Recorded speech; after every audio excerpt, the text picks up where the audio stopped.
আজকে আমাদের দেশের মানুষ 98% লোক নামাজ পড়ে না। কি বলছেন আপনারা? বলুন না, আপনাদের দেশের লোক কি 100 নামাজ পড়ে নাকি? 98% লোক নামাজ পড়ে না। ক পার্সেন্ট পড়ে? 2%। তা আপনারা কি মনে করছেন যে 2% লোকের নামাজ মনে হয় খুব সুন্দর হয় না? কি বলছেন আপনারা? না না, চাচা মুরব্বী হয়ে গেছে, দাড়ি পেকে গেছে, চুল পেকে গেছে, চোখে নরম হয়ে গেছে, দাঁত নরম হয়ে গেছে, বিবি দেখতে পারে না, বেটা দেখতে পারে না, বোমা দেখতে পারে না, মসজিদে যায় আর কোনো কাজ থাকে না। কি কথা বলে?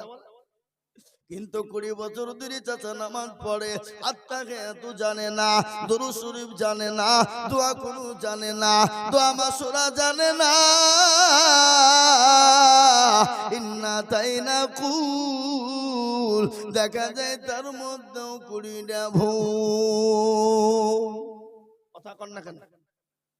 ইন্না তাইনা কুল, তার মধ্যে 20টা ভুল আছে না? না, আপনাদের দিকে ভুল কারণ নাই নাকি? সব শিক্ষিত? হ্যাঁ, এই মুসলমান, এরা শিখেও না, শিখার চেষ্টাও করে না। নামাজ পড়া হতে দেরি, আসসালামু আলাইকুম, আসসালামু আলাইকুম, দুটুক করে মেরে দিয়ে দৌড়ল মসজিদে, বাজারে, চায়ের দোকানে, গিবাত গেল্লা, পরচর্চা, পরনিন্দা, কে খারাপ কে খারাপ, কারবো খারাপ কারবো ভালো। এ বাবা, এই নিয়ে হয়ে থেকে আমাদের চায়ের দোকান গেল। কি বুঝতে বলেন? আমি তো এখন দ্বিতীয় পার্লামেন্ট নাম রেখেছি চায়ের দোকান। যত রকমের ফতোয়া ফারাই যদি আপনি নিতে চান, রাজনীতি থেকে নিয়ে কারবো পালিয়ে গেল, কারবো ছাড় হয়ে গেল, কারবো ভালো লাগে, সব খবর চায়ের দোকানে পাবেন। কি বুঝছেন আপনারা? বলুন না, আপনাদের দেশে নাই নাকি? এটা সচা।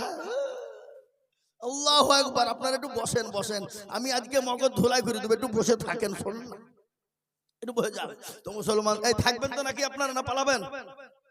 এই কে কে পালাবেন একটু হাত তুলে দেখান, আল্লাহকে দেখান। কেউ তুলল না, উঠলি কিন্তু বসিয়ে দেবো।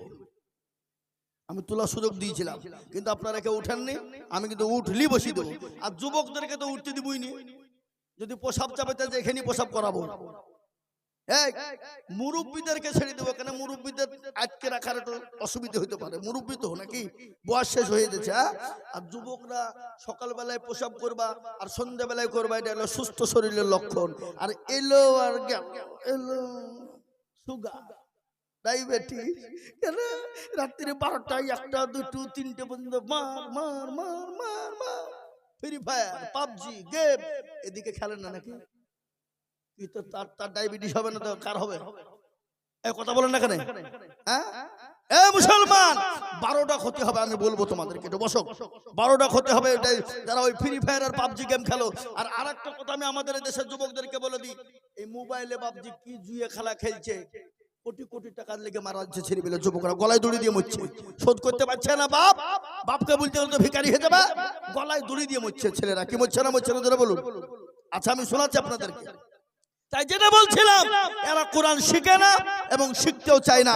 কিন্তু কোনদিন ইমাম সাহেবকে গিয়ে বলে না, হুজুর আপনি আমাদের ইমাম সাহেব, একটু কোরআনটা ঠিক করে দিলে হতো না, সূরাটা ঠিক করে দিলে হতো না, নামাজটা ঠিক করে দিলে হতো না, আত্মাহিয়াতুদ দুরূদ শরীফটা ঠিক করে দিলে হতো না। জীবনেও বলে না। কেন বলে না? যদি মৌলবী সাদেক যদি বারবার যদি ভুল ভুল করে যদি ধরিয়ে ফেলে ভুল, তো কালকে মৌলবী সাদেক সাহেবের কাছে তার মাথা উঠবে না, এরকম করে মাথা নিচু থাকবে। কেন? যে ভুল ধরে ফেলেছে। আর সাদেক মৌলবী নামাজ পড়তে জানা না, আবার মৌলবীর ভুল ধরতে যায়। আর আমাদের দেশে মোড়ল এরকম লোক আছে না? জোরে বলুন। এই কথা বলেন না কেন? ও কিছু জানে না বা মৌলবীর ভুল ধরার লেগে বসে থাকে। কথা বলেন না, কথা না বললে ভালো লাগবে না। এ বাবা, এই কোন ছেলে যদি কোনো মেয়েকে বলে আমি তোমাকে কি ভালোবাসি গো, তোমার জন্য জান দিই, I love you, come here my dear, এ বাবা বলি দিল, আর মেয়েটা কান পিতে চুপ করে চলে গেল, ভালোবাসা হবে? এই কথা বলেন না কেন? হবে? হবে না। মেয়েটাও বলবে হ্যাঁ আমিও তোমাকে ভালোবাসি, তোমার জন্য জান দিয়ে দেবো, তবেই তো প্রেম জমবে নাকি? বুঝছেন? কথা বলেন না। আর প্রেম যদি একবার জমে যায় বাবা, ও যতই কালো হোক, ওর কাছে বাবজি আল্লাহু আকবার মনে হচ্ছে হিমাম আলানি। হ্যাঁ নাকি? এই কথা কন না কেন? হ্যাঁ, কিন্তু পীড়িতের পেতনি ভালো। এ বাবা, যদি পীড়িতে মজিল মন কিবা হাড়ি কিবা ডো, লাইলি মজনু গজল শোনেন না আপনারা? লাইলির প্রেমে মজনু পাগল, লাইলিকে এত কালো মজনু লোকে যায় তুই কি দেখে ভালোবাসলি ওকে? আরে আমার চোখে যদি তুই লাইলিকে দেখতিস তো মনে হচ্ছে বিশ্ব সুন্দর। একবার দেখ, সুবহানাল্লাহ, মানে চোখে জান লেগে যাই বাবা। গজল আছে না, জাহারে জালাইলি মাওলা এসকের আগুনে, এ আগুন তোরলে বায়নার নীল দরিয়ায় ডুব দিলে, লাইলি কান্দে বনে বনে, মজনু কান্দে ফুল বাগানে, লাইলির প্রেমে মজনু পাগল, লাইলি পাবো কেমনে, জাহারে জালাইলি মাওলা। আর আমরা পাগল হবে কার জন্য জোরে বলুন? मोहब्बत होते हैं दिल से दौलत से नहीं, प्यार होते हैं एक से हजारों से नहीं। আমাদের ভালোবাসা মহব্বত হবে আল্লাহর সাথে। কার সাথে জোরে বলুন না কেন? আল্লাহর সাথে। তো মৌলভী সাহেবের কাছে যাই না কেন? বাইচান যদি ভুল ধরে ফেলে, মুরলি চলবে না, মাতাব্বরি চলবে না। আর ইমাম সাহেবরা এরাও কিন্তু বাবজি পরের বাড়ির সরপোস্তলা ভাত পায়, কথা কয় না।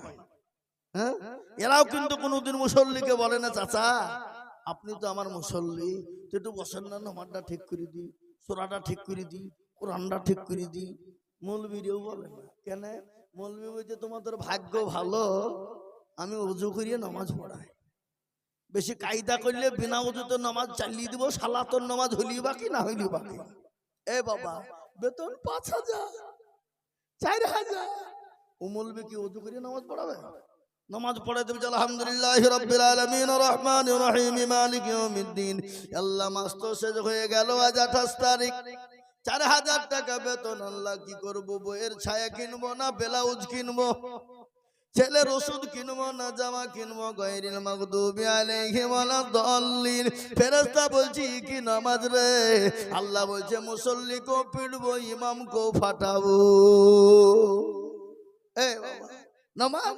আর মসজিদের সেক্রেটারি কারা? সভাপতি কারা? ক্যাশিয়ার কারা?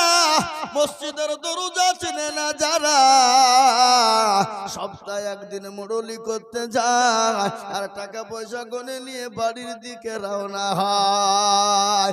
এমন সেক্রেটারি আছে বাবা, মসজিদের টাকা দিয়ে পাটের ব্যবসা করে, পাট কিনে গোডাউনে লোড করে, সেই লাভ খায়, আবার লাভের পরে ওই টাকা কিন্তু মসজিদকে ফেরত দেয়। এটা হলো আমানত। আমানতের পয়সা যদি কেউ খেয়ানত করে দেয়, তুমি যদি তাহাজ্জুদের নামাজ পড়ো, আল্লাহর দরবারে তোমার ইবাদত কবুল হবে না।